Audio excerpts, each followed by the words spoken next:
Hi guys. Um okay, so um today in history, I'm going to do that first.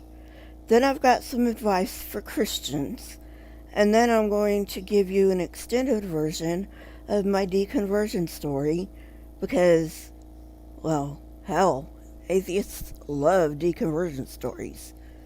So, first, today in history.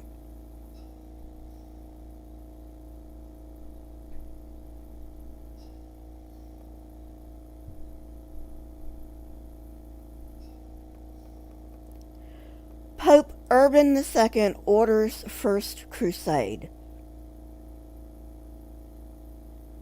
On November 27th, 1095, Pope Urban II made perhaps the most influential speech of the Middle Ages, giving rise to the Crusades by calling all Christians in Europe to war against Muslims in order to reclaim the Holy Land, with a cry of "De vult," or God wills it.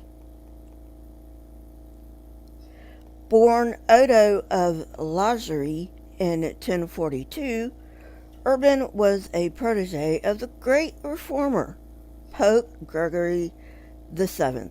Like Gregory, he made internal reform his main focus, railing against simony, or the selling of church offices, and other clerical abuses prevalent during the Middle Ages. Urban showed himself to be adept and powerful as a cleric, and when he was elected pope in 1088, he applied his statecraft to weakening support for his rivals, notably Clement III. By the time, by the end of the 11th century, the Holy Land, the area now commonly referred to as the Middle East, had become a point of conflict for European Christians. Since the 6th century, Christians frequently made pilgrimages to the birthplace of their religion. But when the Seljuk Turks took control of Jerusalem, Christians were barred from the Holy City. When the Turks then threatened to invade the Byzantine Empire and take Constantinople, Byzantine Emperor Alexius I made a special appeal to Urban for help. This was not the first appeal of its kind, but it came at an important time for Urban. Wanting to reinforce the power of the papacy, Urban seized the opportunity to unite Christian Europe under him as he fought to take back the Holy Land from the Turks. At the Council of Clermont in France, at which several hundred clerics and noblemen gathered, Urban delivered a rousing speech summoning rich and poor alike to stop their infighting and embark on a righteous war to help their fellow Christians in the East and take back Jerusalem. Urban denigrated the Muslims, exaggerating stories of their anti-Christian acts, and promised absolution and remission of sins for all who died in the service of Christ. Excuse me. Urban's war cry caught fire, mobilizing clerics to drum up support throughout Europe for the crusade against the Muslims. All told, between 60 and 100,000 people responded to Urban's call to march on Jerusalem. Not all who responded did so out of piety. European nobles were tempted by the prospect of increased landholdings and riches to be gained from the conquest. These nobles were responsible for the death of a great many innocents, both on the way to and in the Holy Land, absorbing the riches and estates of those they conveniently deemed opponents to their cause. Adding to the death toll was the inexperience and lack of discipline of the Christian peasants against the trained professional armies of the Muslims. As a result, the Christians were initially beaten back, and only through sheer force of numbers were they eventually able to triumph. Urban died in 1099, 2 weeks after the fall of Jerusalem, but before news of the Christian victory made it back to Europe. His was the first of 7 major military campaigns fought over the next 2 centuries, known as the Crusades, the bloody repercussions of which are still felt today. Urban was beatified by the Roman Catholic Church in 1881.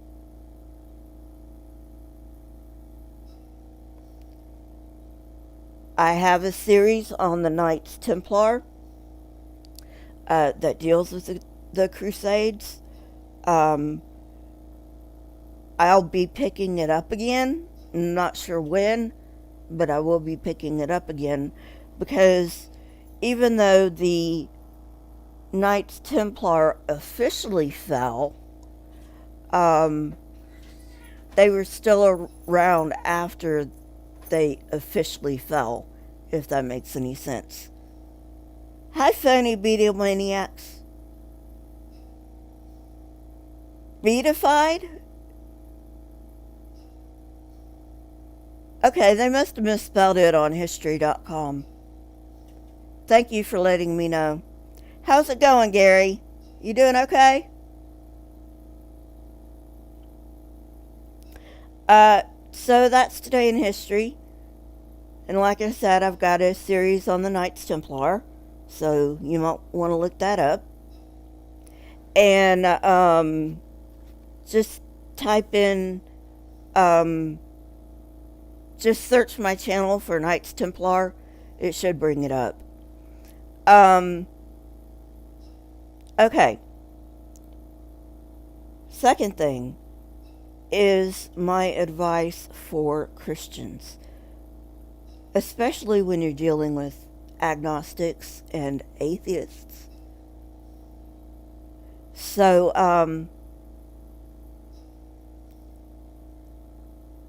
and this is some friendly advice, okay? But when you want to argue with the agnostics and the atheists, and you want to use publications, scientific publications, such as journal articles, okay? Please don't quote the article verbatim.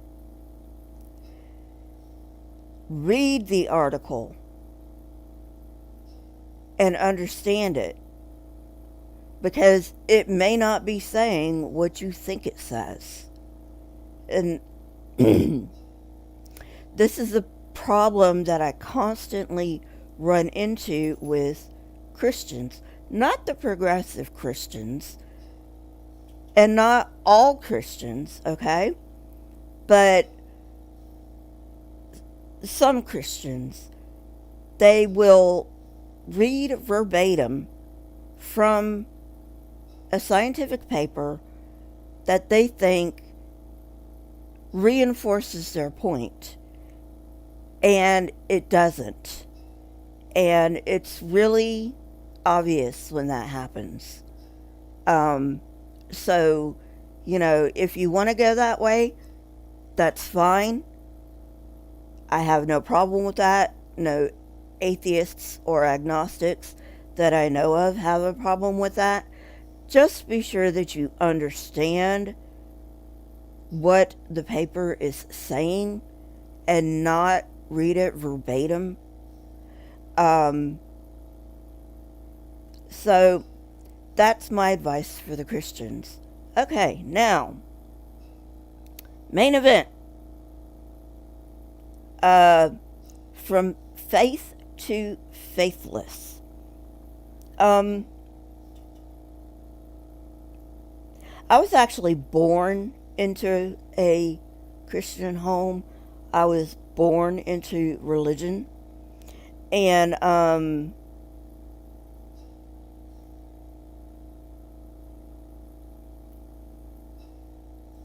when I was 2,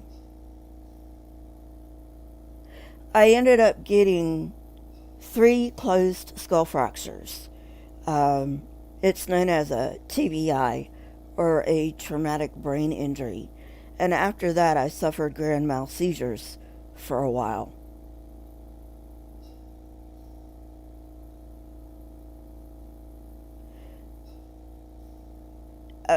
I know, phony. I know, Gary. It just, I'm usually dealing with Christians, so that's why I said Christians. Gary's pointing out that it's not just one group. It's, you know, other people too. And I understand that. Thank you for setting me straight on that, Gary. Um, so I had grand mal seizures for a while. After that, I was in a coma for 6 weeks, I think my parents said. Um, I got spinal meningitis and yeah, all kinds of fun stuff, right? Well, I think it's kind of funny, to tell you the truth, to be honest with you, because I was hit in the head with a ping pong table. I think it's hilarious. Um, but I don't remember it, which is probably why I think it's hilarious, because I don't remember it. I was 2, and even if I wasn't 2, even if I was older, I probably still wouldn't remember it because it was a traumatic brain injury. But anyway, I think that's hilarious. But anyway, moving on. Um, so when I was born, my parents were going to a non denominational church. Um, and then they switched to Church of God, I think. I I still get confused on Church of God and Church of Christ. But I believe Church of Christ is the one that does not use any instruments.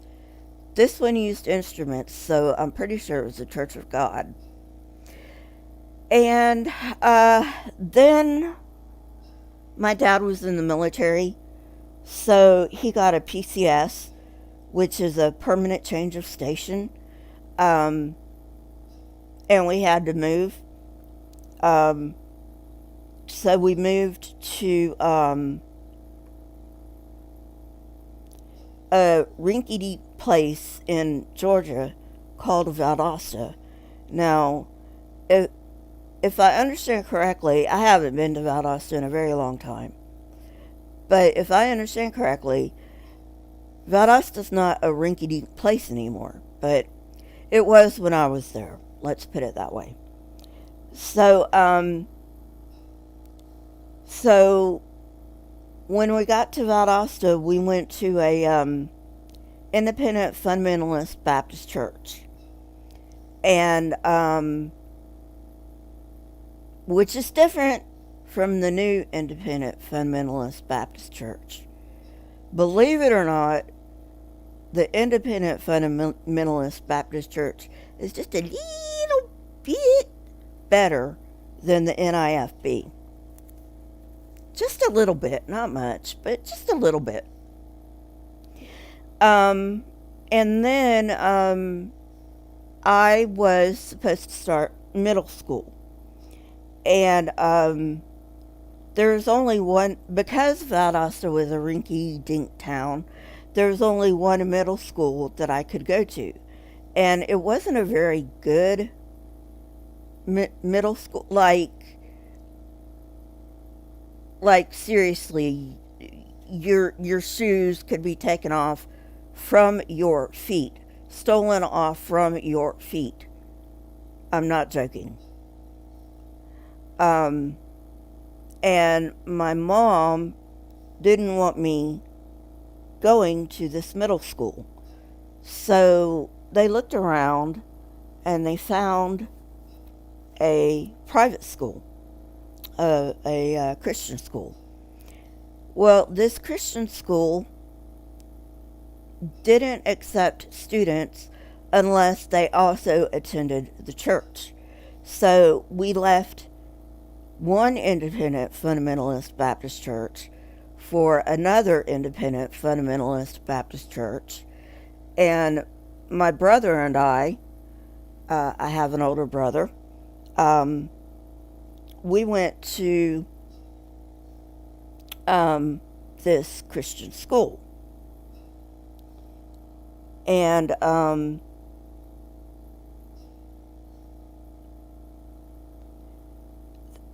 the the Christian school put a lot of ideas in your head. I mean, they mess with you like that. Um, I had to memorize a ton of scripture, and it was an ACE school. Um, if you don't know what an ACE school is, thank your lucky stars. Um, anyway, moving on. Um, so then, um, my mom got in a fight with the pastor of the church school, and uh, so we left the church. And when we left the church, she took us out of the school, obviously. Well, my brother was in the ninth grade by now. So he went to the high school in Rinky Dink, Valdosta, um, which was a lot better than the junior high there. Uh, so, and I was in seventh grade. I was going into seventh grade. And because of the junior high school, my mother did not want me going there. So she enrolled me in another school, and this is an independent fundamentalist Baptist church school, which we did not have to be members of the church to go to that school. Um, so we ended up going to Southern Baptist Church, and I ended up going to this independent fundamentalist Baptist school, um, which did the Bob Jones curriculum, which is a little bit, just a smidge better than ACE, but not by much. Um, so anyway, so when I entered ninth grade, or the summer before I entered ninth grade, I decided to go back to public school. Um, and so that's what I did. I went back to public school. And when I was 16, my dad got another PCS, which again is permanent change of station, to Montgomery, Alabama, to a base in Montgomery, Alabama. Well, my parents didn't really want to live in Montgomery, um, so they started looking at a bedroom community called Prattville, and Prattville had a high school. So in the middle of my junior year, I transferred from Valdosta High School to Prattville High School. And I'm still a gung-ho Christian at this point. I mean, roaring and, yay, Jesus, and, you know, all this kind of mess. Um, And then I graduated from Prattville High School, and I started at AUM, Auburn University at Montgomery. And I didn't get very far at Auburn University at Montgomery because my dad decided to retire, and he got a job in Columbus, Mississippi. And I was still living at home at that time, and I had, no place to go, so I moved with them. And I spent one semester at Mississippi University for Women. Now, it does admit men. They just keep the Mississippi University for Women because it is an historic thing. Um, didn't like it. Only spent one semester there. So then I transferred to the University of Alabama at Birmingham. And I really enjoyed it. I really, really did enjoy it. And, but then my, I had been okay with my seizures for a while, but they came back as, but instead of the grand malls that I had when I was little, they morphed into temporal lobe seizures. Um, and I was living in the dorm at the time, and I couldn't live in the dorm unless I was taking classes. And I couldn't very well take classes because I was, getting a lot of seizures per day. And so I ended up, by this time, my paternal grandfather had died, and my parents had moved to Florida to take care of my paternal grandmother. And so I went down to Florida to live with them. Well, I'd had depression for a while, and I was getting angry at my mom, and my dad wasn't there to diffuse the situation. And so, make a long story short, my mom didn't want to deal with me, so she took me to the hospital and had me Baker Acted. Now, if you don't know what a Baker Act is, it's a mandatory 72-hour hold in the psychiatric ward. Um, so, yeah. Um, and I had to get a lot of medication adjustments for depression. Um, and you know, um, at this time, my psychiatrist did believe that I was getting temporal lobe seizures, but an idiot doctor, who shall not be named, said I wasn't. Well,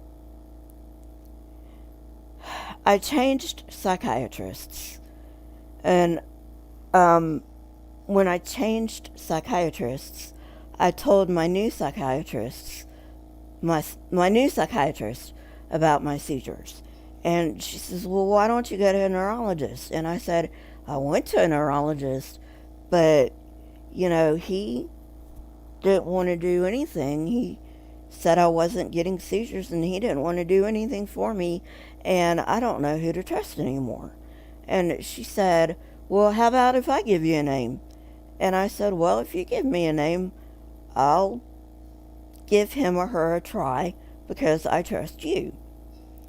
So I got a name and I went to the neurologist, and it took a lot of a lot of medication adjustments, but finally got the right dose and the right combo and all that.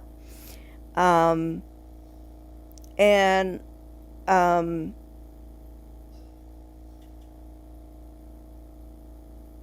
so then I went back up to Birmingham because I loved Birmingham, and re-entered University of Alabama at Birmingham. Finished my psychology degree, um, and applied for the master's program in mental health counseling. Um, the first year I was turned down, but the second year I got into the program, and I was planning on finishing, but then my dad got sick, and he lived in Oregon by this time, because his mother had died by this time. So he lived in Oregon. So now I'm here in Oregon, taking care of my dad. But you know, we have to go back in time. When I started at the University of Alabama, I chose anthropology as my minor.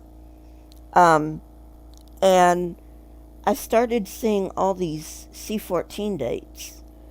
And I'm like, well, whoa, wait a minute. The Earth is not more than 10,000 years old. That's what I'd been taught my whole life. The Earth is no more than 10,000 years old. Most young Earth creationists will say 6,000, but some will go as far as 10,000. So, instead of dismissing this discrepancy, I dug into it. And I found out that I'd been lied to. And at that point, I became an old Earth creationist. And then I started finding out about evolution and how evolution is a fact. And then I switched to believing in theistic evolution. Now, keep in mind, I'm still a Christian at this point. I still believe in the God of the Bible.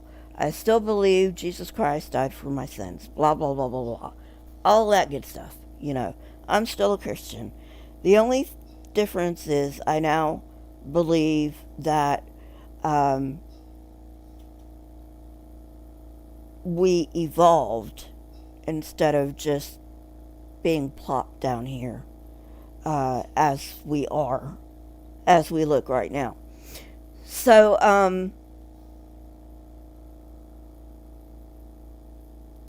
then I took an astronomy course just for hoots.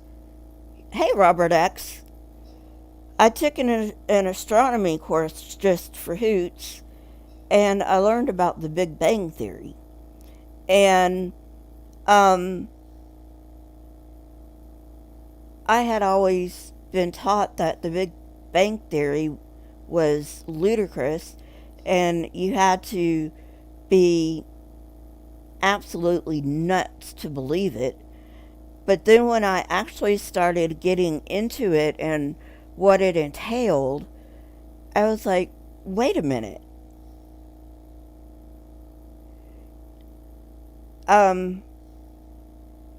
This can still be compatible with theism. Hi, Torin. Hi, Robert. I was like, wait a minute. I can't believe in the Big Bang. I can believe in the fact of the Big Bang and still believe in theism, still believe in God. Hey, purple rhymes with orange. So, so that's what I did. I tweaked my worldview again to accommodate God and the Big Bang. In other words, what I basically did was like, okay, God started the Big Bang, basically, is how I wrapped my head around that. And then I started reading more of the Bible, and I started, hey, Doc, and I started reading secular sources, and that then brought me to my agnosticism, saying, okay, the God of the Bible cannot logically exist, but I'm not ruling out that there may be other gods or another God. So that's where I am right now. I'm agnostic, but I don't rule out the possibility of a deistic God. However, I do not believe in a theistic God, a God who would trouble himself or herself with, whatever's going on down here on earth. You know, so you can get me to a deistic God, basically, right now. As it stands right now, you can get me to a deistic God. I'm not saying there is one. Not saying that. I'm saying I'm willing to concede the point for sake of argument.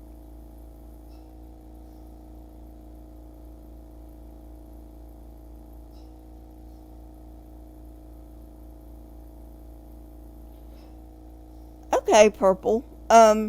I thought that was I just thought that was like a new thing. Like it was Pope Francis, I think.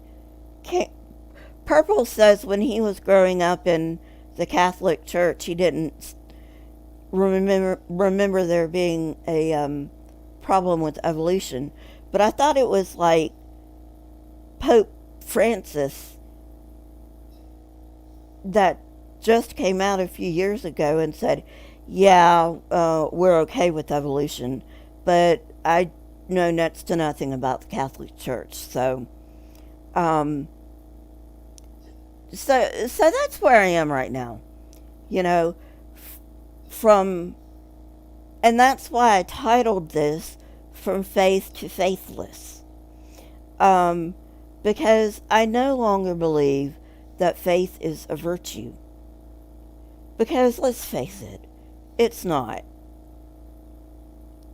You know, um,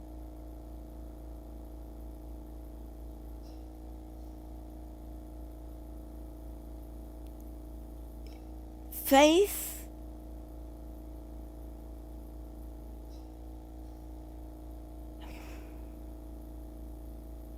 let me gather my thoughts.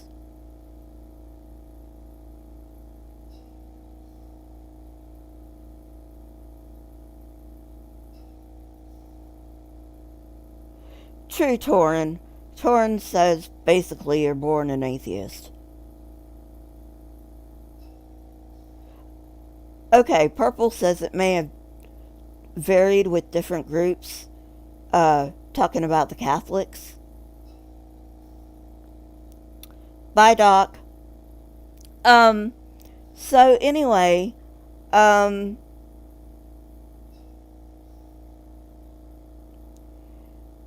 the problem I see with especially young earth creationism. Not so much old earth creationism, not even so much theistic evolution. But the main problem I see with young earth creationism is that they shoot themselves in the foot. Because once that 6,000 to 10,000 year time frame is shot to pieces, which you only need to do a little bit of research before that happens,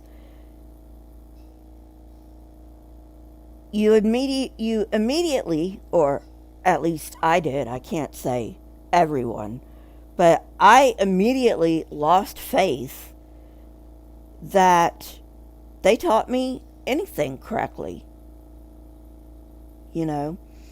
And I do believe, and this is going to sound harsh, and I understand that it's going to sound harsh, I do believe that the upper echelons of Christianity, that is the pastors and the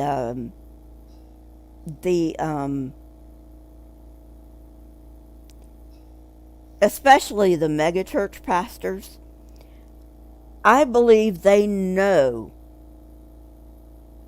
and I will probably believe this to my dying breath, I believe they know it is all bullcrap. You know, now some pastors I give a little leeway for, but for the most part, I believe most pastors, especially the ones who've gone through seminary, I believe they know it's all a bunch of bullcrap. You know? So, anyway, take that for what it's worth. I will be having a live stream tomorrow, Saturday, the 28th. Even though it's my dad's birthday, I'll still be having my Saturday live stream. Anyway, I just wanted to hop on, especially to give the Christians that advice, you know, and again, to reiterate my advice to the Christians for the people who've joined. When you look up a paper, a scientific paper, a journal article, don't read verbatim. You know, actually, you need to read it, and you really need to understand it, because I don't know how many times I've heard Christians refer to a journal article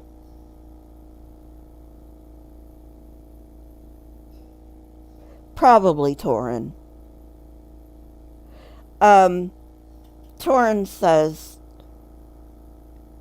they do too. They think the pastors know it's a scam.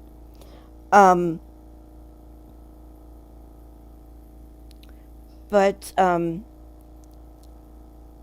don't read the journal article verbatim, first of all. Second of all, please, please, please, before you throw the nonsense at us, make sure you understand what the paper is saying, because most of the time it's actually backing our claims and not Christian claims. But that's Christians for you. You know, do your research. That's all I gotta say. Do your research. You know, I always link my sources in the description when I'm doing my edited videos, you know, so you can go look at them. You know, some of them are like ebooks, but, you know, some of them are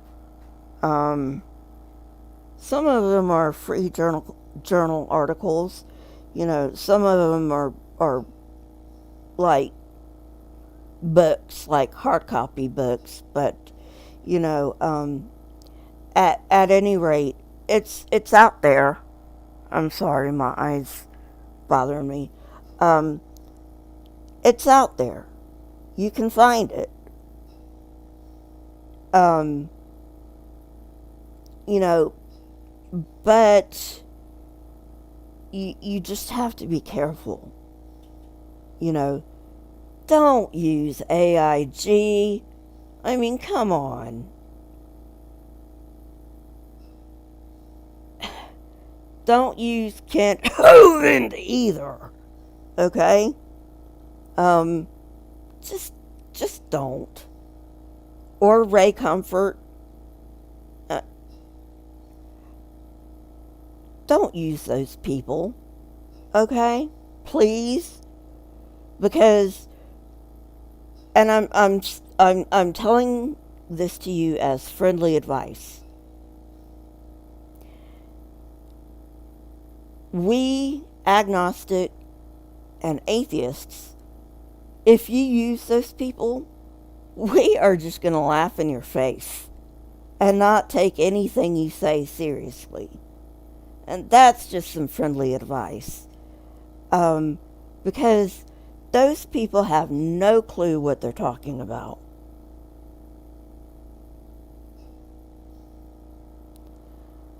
Uh, so, anyway, thank you for joining me. If you haven't watched my upload from yesterday or Thursday, um, why don't you go ahead and listen to that video and, make comments on it, because I love hearing from you, and it also triggers the YouTube algorithm. Plus, I choose my comment of the week on my Saturday live streams from my edited content. So if you want to be in the running for a comment of the week, comment on one of my edited videos. And I will see you guys later. Have a great night, morning, wherever you are.